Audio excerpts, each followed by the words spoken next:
Ave, minhas imperatrizes e imperadores, salve, meus reis e rainhas. Salutationes calide et amplexus magnus omnibus vobis historiae romane admiratoribus profundissimis. Oggi mergulharemos no século 3 a.C., uma era de gigantes, na qual a República Romana começou a trilhar seu caminho para se tornar um império. Em meio a esse turbilhão de conquistas e ambições, surge a figura do nosso herói, Marco Attilio Régulo, um plebeu, um homem do povo, cujo nome se tornaria sinônimo da mais alta virtude romana, cuja vida e morte estão envoltas em lendas, em altas honras, mas em controvérsias também. Onde ele nasceu por volta de 299 a.C. é incerto, mas provavelmente em um lugar que fica entre as atuais cidades do centro Itália di Sora, na região do Lácio, e da vizinha Balsorano, que fica a pouca distância, menos de 15 km, mas que politicamente pertence à região limítrofa dos Abruzos. De qualquer forma, de acordo com a etimologia, ou seja, a ciência que estuda a origem e história das palavras, o nascimento do Régulo é ligado à antiga Vallis Sorana, um vale entre as duas cidades, que pertence à região do Lácio e que certifica que a união histórica mais forte fica exatamente com a cidade de Sora, como é afirmado com orgulho pelas instituições locais. Mas, qualquer que seja o lugar de origem, uma coisa é certa: sua vida o levaria do campo de batalha à imortalidade histórica, tornando-o um dos personagens mais complexos e fascinantes da Roma antiga, um fascínio que, pelos admiradores da história romana, se estende até aqui.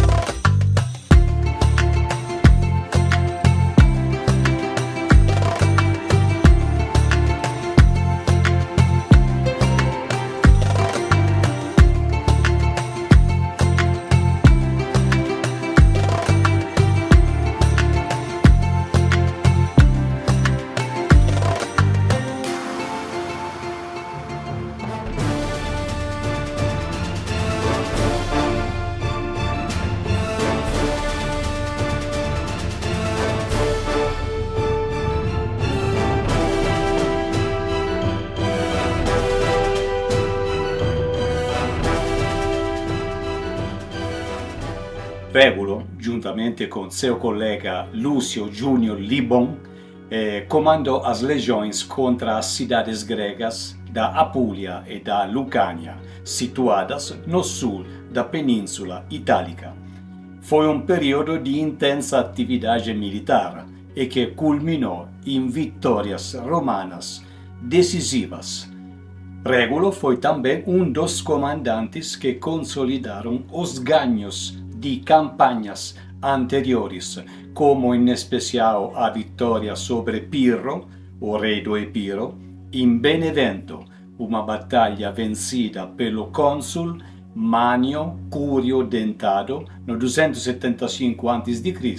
e que determinou o fim das guerras pírricas. As campanhas seguintes de Régulo foram cruciais. Ele conquistou todo o Salento, uma região sempre no sul da Itália, e em 272 a.C. a estratégica cidade de Tarentum, no mar Ionio. Mas talvez sua conquista mais importante tenha sido o porto de Brundisium, uma porta de entrada para o Adriático. Essa vitória não apenas expandiu o domínio romano, mas também abrió un camino para futuros objetivos de Roma, na Grecia e na Ilíria. Por esses sucessos, Marco Attilio Regulo foi honrado com um amplo e merecido triunfo em Roma, a maior honraria que um general poderia receber, consolidando sua reputação como um líder militar competente e vitorioso. Essa enorme ascensão pública de Regulo culminou em 267 a.C., quando foi eleito cônsul pela primeira vez. Naquele momento, o poder romano se consolidava em boa parte da Península Itálica. Comparando a Itália de hoje, só faltava ainda o norte e as ilhas de Sicília e Sardenha.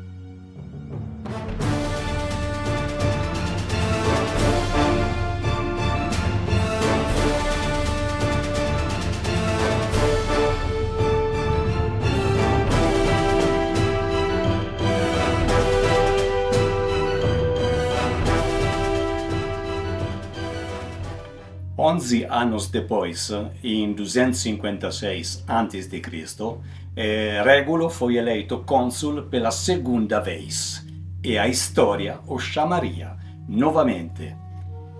Roma já estava em guerra com Cartago, sua principal rival, há 8 anos, um conflito que definiria o futuro do Mediterrâneo. Mas quem eram os cartagineses? Nós já sabemos que eram descendentes da civilização fenícia e nós vimos isso no vídeo anterior dedicado à Batalha do Ticino. Eles eram um povo altamente civilizado que, assim como os romanos, possuíam sistemas de encanamento e aquecimento, além de alguns acessórios que os romanos nem imaginavam a existência ainda, como por exemplo as banheiras, que já naquela época eram muito semelhantes a sovais com pés do século XIX. No entanto, a civilização cartaginesa também tinha aspectos perturbadores, com um poder oligárquico que não tinha os mesmos limites que o povo romano impunha com o Senado. Eles também, tanto quanto os romanos, tinham ambições expansionistas, tendo conquistado territórios do Marrocos ao Egito, e depois atravessado o mar para conquistar a Sardenha, a ilha de Malta, as Ilhas Baleares e a parte ocidental da ilha da Sicília. Pensar que eles iriam parar por aí era uma autêntica utopia.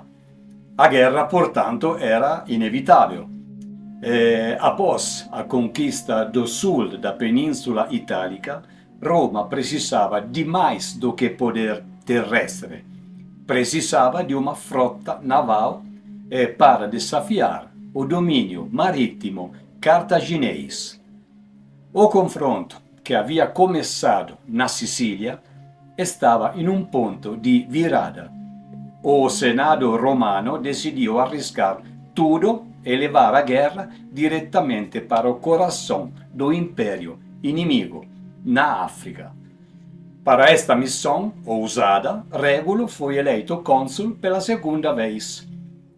Roma construiu uma frota gigantesca com mais de 230 navios para transportar 97.000 homens.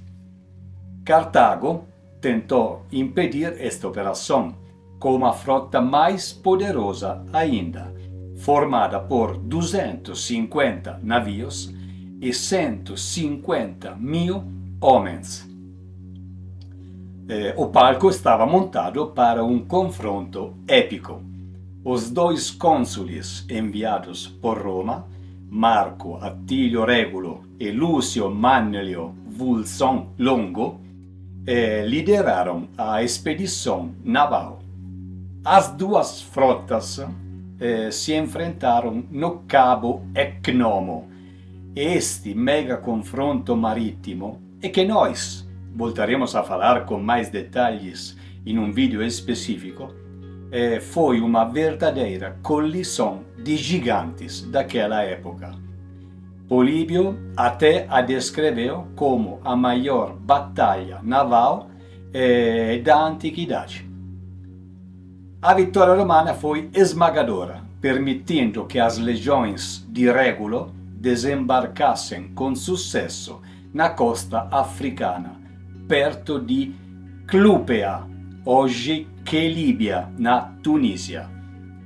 No entanto, Manlio Vulson Longo foi chamado de volta a Roma com grande parte das tropas, deixando seu colega cônsul Attilio Régulo com seu exército para continuar a campanha africana, e isso foi o início da invasão do Império Cartaginês.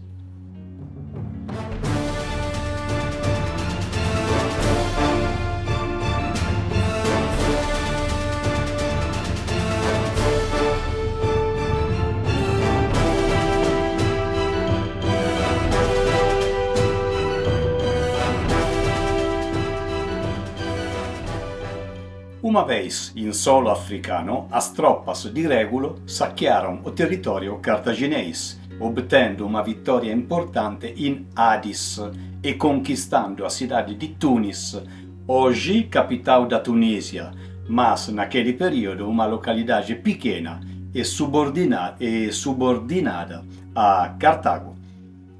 Nesse momento de grande vantagem romana, a guerra parecia estar prestes a terminar, mas Attilio Régulo cometeu um erro que lhe custaria a liberdade e a vida. De fato, ele queria derrotar Cartago definitivamente antes que seu outro colega cônsul chegasse de Roma novamente para apoiá-lo na batalha final, e antes que a fação anti-guerra ganhasse o controle devido aos enormes custos econômicos e humanos já incorridos.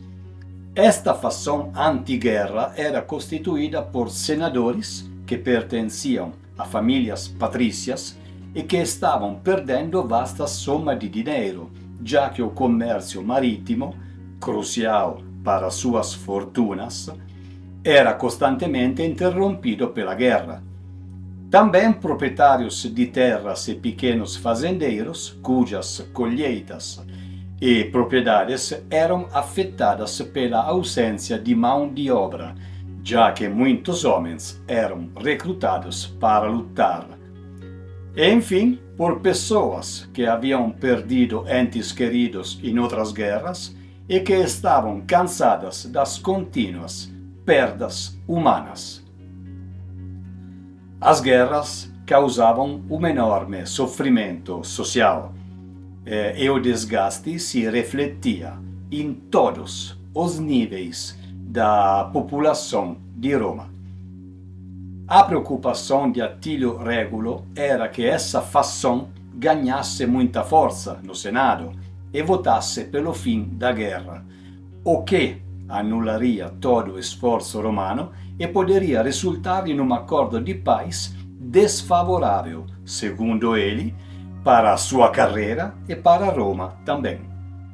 Régulo sabia muito bem que o sucesso de sua campanha em solo africano era a única maneira de justificar os custos altíssimos de vidas e econômicos e silenciar assim a oposição em Roma.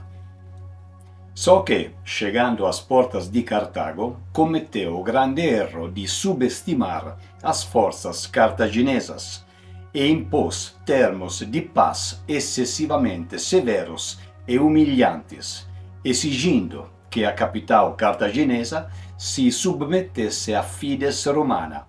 E isto seria uma rendição incondicional, uma total anulação do poder de Cartago. Os termos ditados por ele, sem intercessão do Senado, foram reagrupados em 5 condições. A primeira era a entrega total da Sicília e da Sardenha, as 2 ilhas em disputa e que eram vitais para o comércio cartaginês e romano também. Como segunda, os cartagineses deveriam libertar todos os prisioneiros de guerra romanos, sem exigir qualquer resgate. Em contrapartida, teriam que pagar o resgate por seus próprios prisioneiros em poder de Roma. A terceira condição era que Cartago seria obrigada a pagar uma enorme indenização de guerra, o que esgotaria inevitavelmente as suas finanças. Na quarta condição, a frota naval cartaginesa, uma vez a mais poderosa do Mediterrâneo, deveria ser reduzida a um número insignificante de navios, e a cidade não poderia mais conduzir guerras com ninguém sem a permissão de Roma. Para terminar, como quinta cláusula, a mais humilhante e inaceitável, ou seja, que Cartago se tornaria uma espécie de Estado vassalo, reconhecendo a supremacia romana e submetendo-se totalmente à sua autoridade. Essa evidente arrogância di Regulo, che acreditava che a vittoria già stava garantita, allevarà a sua propria derrota e captura.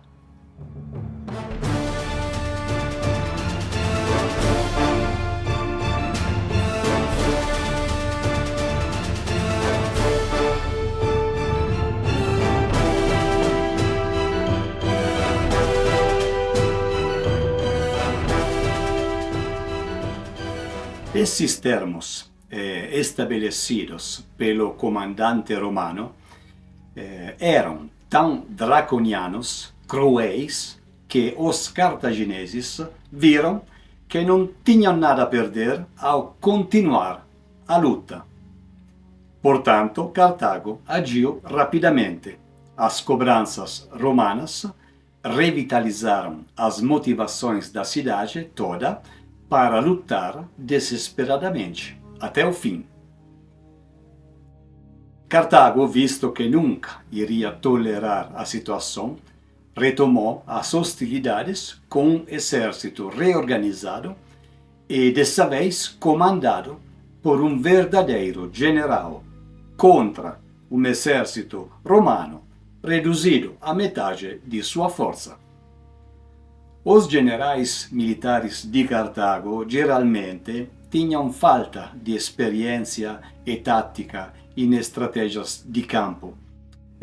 Tomavam muitas vezes decisões precipitadas, agiam de forma reativa, sem um plano estratégico bem definido, e o próprio exército sofria de muita desorganização tática. Para pôr remédio a tudo isso, Cartago contratou o estratego Xantipo para reorganizar o seu exército. Xantipo era um mercenário espartano, conhecido na grande maioria dos países do Mediterrâneo, um comandante militar muito experiente. Com táticas inovadoras, ele conseguiu reverter a situação. Xantipo reorganizou o exército, treinou as tropas de forma mais eficaz e, na Batalha de Tunis, do 255 a.C., utilizou seus elefantes e cavalaria pesada para flanquear e esmagar as legiões romanas enfraquecidas e que não tinham ainda formas de defesas contra esse tipo de ataque com paquidermes.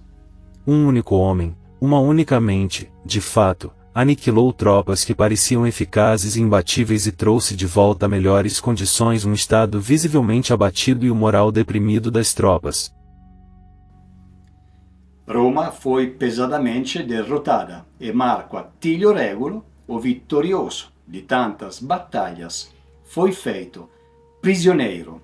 Cerca de 2.000 homens romanos sobreviveram e fugiram para a cidade fortificada de Clupea, uma centena de quilômetros a norte de Cartago, onde foram resgatados por uma grande frota enviada por Roma para encerrar as hostilidades. A missão aparentemente foi bem sucedida e eles embarcaram nos navios para retornar à Sicília. Mas, durante a viagem de volta, a frota foi pega por uma tempestade violenta e repentina, perto até da costa da Sicília, quase chegando.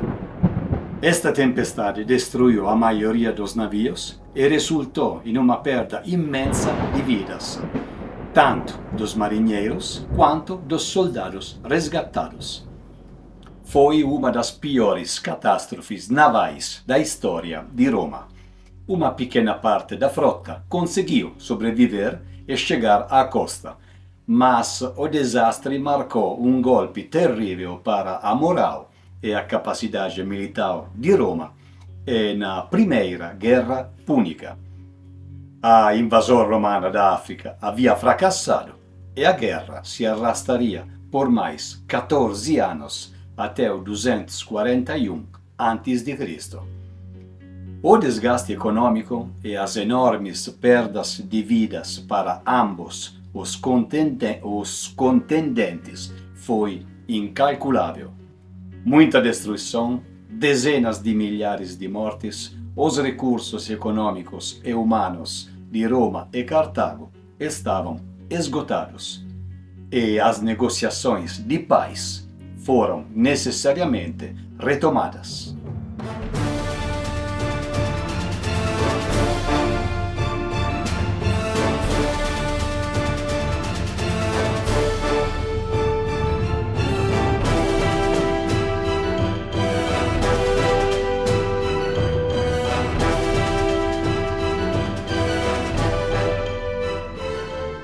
Aqui, a história de Regulo se eleva à categoria de mito.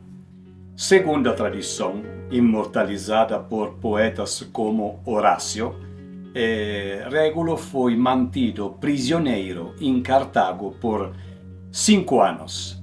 Em 250 a.C., ele foi enviado a Roma sob giuramento solene. Deveria convencer o Senado romano a aceitar os termos de paz impostos por Cartago, praticamente uma contraproposta àquela cobrada pelo próprio líder romano agora preso.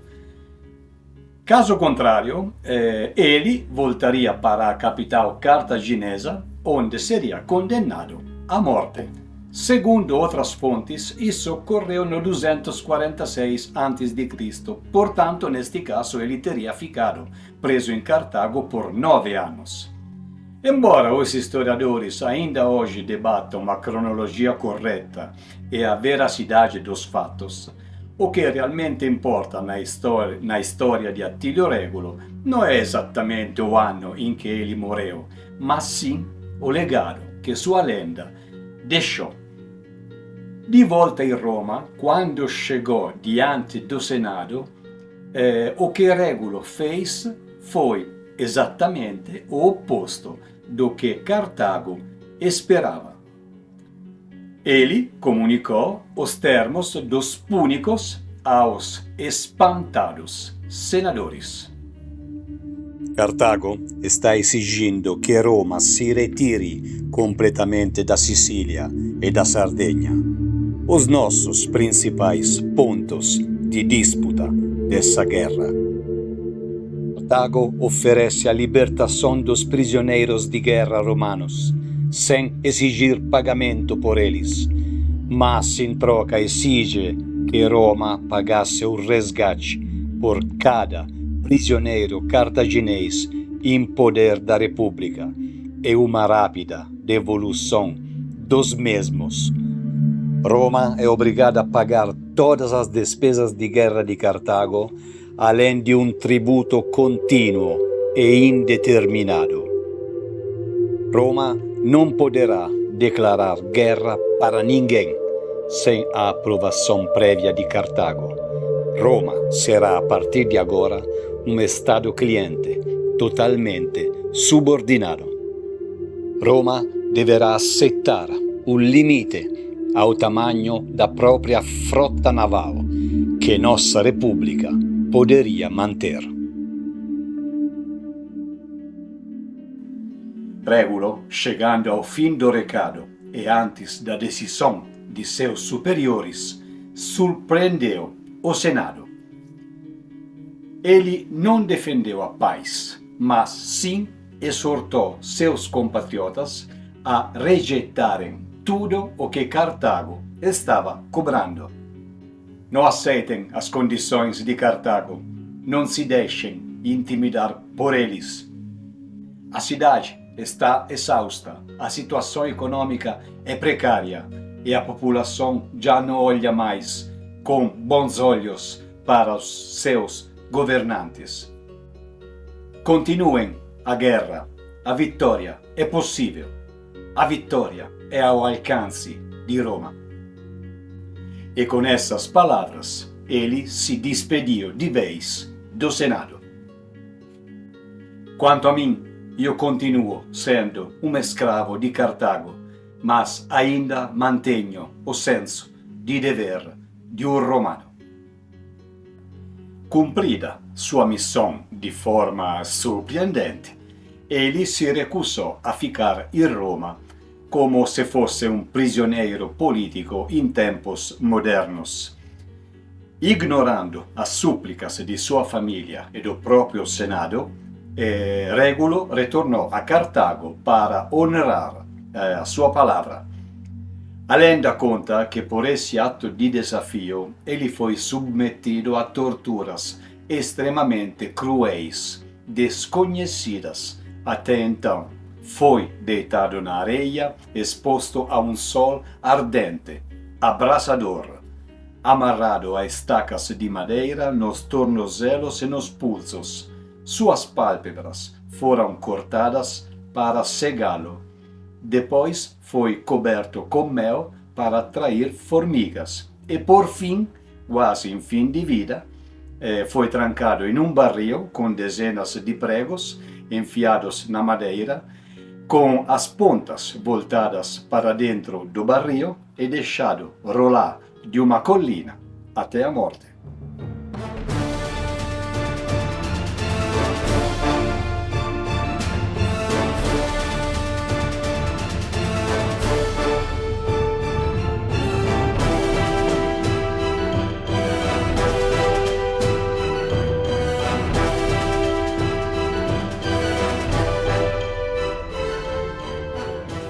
Mas qual é a verdade por trás dessa lenda?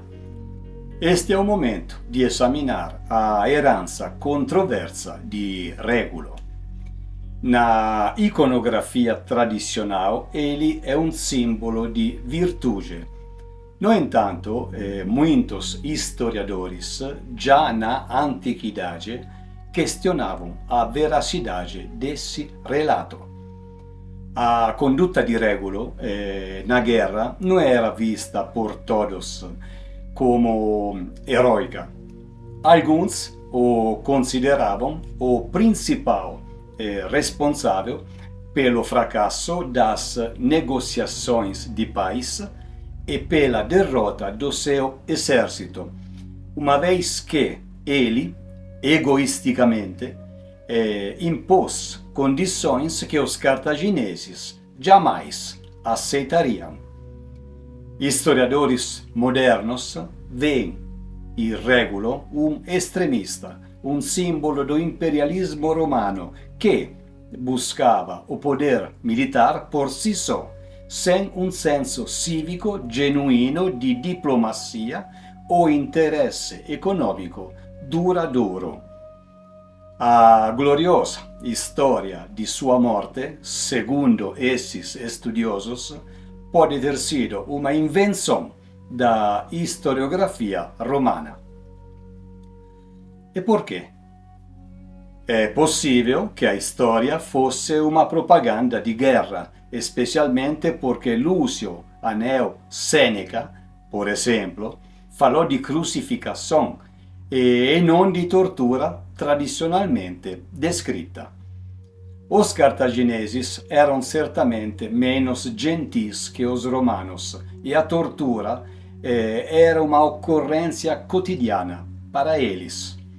No entanto, do outro lado, também era costume romano contar histórias de bravura após a derrota para inflamar os espíritos um tanto desiludidos.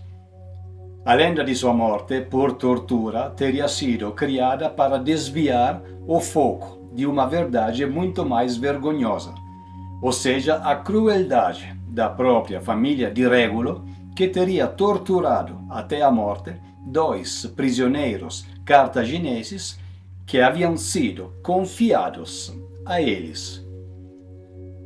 Houve inúmeras discussões entre historiadores no curso dos séculos, com alguém afirmando que a culpa da derrota podia ter sido também pela fuga daqueles 2.000 homens. No entanto, a grande maioria concorda que a principal responsabilidade pela derrota foi atribuída justamente ao próprio Marco Attilio Régulo. A análise histórica aponta para as seguintes razões: a arrogância, a superconfiança e a subestimação do inimigo por parte de Régulo foram as principais causas desse desastre. O fato de 2.000 homens terem conseguido se reagrupar e se proteger em uma cidade fortificada, Clupea, após a derrota total, foi considerado uma ação pragmática de sobrevivência e não uma deserção. A tradição romana, embora rígida com a disciplina militar, preferiu focar a narrativa no fracasso di comando di Régulo e no seu posterior martírio heroico, em vez de culpar os soldados. Isso serviu para preservar a imagem de bravura das legiões, ao mesmo tempo em que explicava a dimensão da derrota. Em resumo, a culpa foi do general e não dos soldados. Os sobreviventes foram vistos como vítimas de uma liderança imprudente e não como covardes. No final das contas, Marco Attilio Régulo permanece como uma figura multifacetada. Ele é, ao mesmo tempo, o general vitorioso que expandiu o poder de Roma, o líder derrotado por sua arrogância e o mártir que se sacrificou por sua palavra. Mas então, herói ou um comandante arrogante e irresponsável? É provável que a verdade esteja em algum lugar no meio. A história o eternizou como um herói, mas os fatos mostram que ele também foi um líder que cometeu erros críticos. Régulo era um comandante romano tipico di sua época, ambizioso, coraggioso e com um forte senso di dever. No entanto, seu sucesso inicial na África pode ter inflamado um orgulho que o levou a cometer erros fatais de julgamento, tanto na negociação de paz quanto no campo de batalha. A lenda o transformou em um mártir da honra, mas sua derrota e subsequente captura foram o resultado de uma combinação de ousadia e talvez de uma grande dose de arrogância militar. O poeta Quinto Horácio Flaco, na famosa quinta ode do livro 3 de sua famosíssima obra literária As Odes, não retrata Régulo como um simples herói, mas como uma figura trágica e única. Para ele, o ato de Régulo, ao retornar a Cartago, era uma forma de expiar sua própria culpa como comandante derrotado, contrastando com a covardia dos soldados que se renderam sem lutar. A amarga ironia do poema sobre a covardia desses soldados é, na verdade, uma poderosa alegoria que serve para despertar nos ouvintes um novo senso de heroísmo e honra militar. Horácio cria essa narrativa para seus próprios fins poéticos, transcendendo os relatos históricos e criando uma obra de arte autônoma e cheia de significado. As palavras do grande poeta romano nos mostram esse sentimento. Disse que ele rejeitou o beijo casto de sua esposa e de seus filhos pequenos. Já não mais livre como era, encarou o chão com um olhar másculo. Até convencer as mentes vacilantes dos senadores em seu conselho, nunca antes dado. E em meio a seus amigos em luto, apressou-se a partir, como um exilado ilustre. E, no entanto, ele sabia o que o bárbaro carrasco lhe reservava. Ele ainda abriu o caminho entre as pessoas que o cercavam e a população que atrasava seu retorno. Régulo é o lembrete de que, por trás de cada herói, pode haver uma verdade mais complexa e humana que nos convida a questionar e a buscar a essência por trás do mito.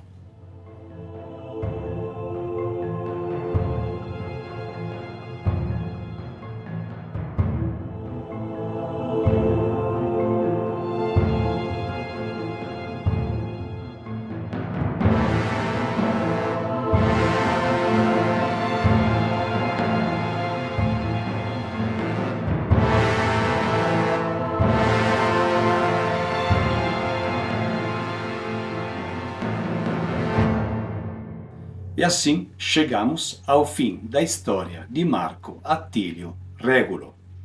Agradeço de coração a sua companhia e espero que a narração tenha sido do seu agrado. Agora, se você gostou de conhecer esse exemplo de sacrifício, mesmo com suas controvérsias, para o nosso próximo vídeo continuaremos com o mesmo espírito de bravura e abnegação. Vamos mergulhar em duas outras figuras lendárias do heroísmo romano, lá bem no começo da era republicana. Horácio Cocles, que desafiou sozinho um exército invasor, e Clélia, a jovem que liderou um grupo de reféns à liberdade com uma coragem acima da média. Ambas as histórias no mesmo documentário. Para terminar, deixo só uma pergunta para vocês. Quem foi Régulo, segundo sua opinião? Um herói? Um líder imprudente? Nenhum dos dois? Ou ambos? Deixem seus comentários aqui embaixo, pois adoraria saber a opinião de cada um. Se quiser, compartilhe o canal com seus amigos, fique em paz. Vejo você no próximo vídeo das histórias de Horácio Cocles e Clélia, e ad maiora, sempre.